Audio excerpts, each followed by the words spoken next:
நம்ம ஏர் இந்தியா விமானத்துல ஒரு பெரிய சிக்கல். பைலட்டுகள் வேலை நேரத்துல நடந்த தவறுகள் இப்ப வெளியே வந்திருக்கு. கேட்டா ஷாக் ஆயிடுவீங்க. இந்திய விமான போக்குவரத்து கட்டுப்பாட்டு அமைப்பு DGCA ஏர் இந்தியா விமான நிறுவனத்தை கடுமையா எச்சரிச்சிருக்கு. விமானிகளை வேலைக்கு அமர்த்துவதிலும் அவங்க ஓய்வு நேரத்திலும் நிறைய விதிமீறல்கள் நடந்திருக்குன்னு சொல்லியிருக்கிறாங்க. அதுவும் ஒரு தடவை இல்ல, பல தடவை இந்த தப்பு நடந்திருக்குன்னு கோபமா இருக்காங்க.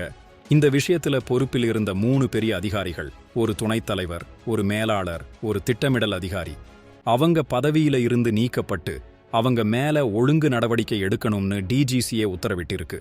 பெங்களூர்ல இருந்து லண்டன் போன 2 விமானங்களோட பைலட்கள் 10 மணி நேரத்துக்கும் மேல விமானம் ஓட்டியிருக்காங்கிற அதிர்ச்சி தகவலும் வெளியாகி இருக்கு.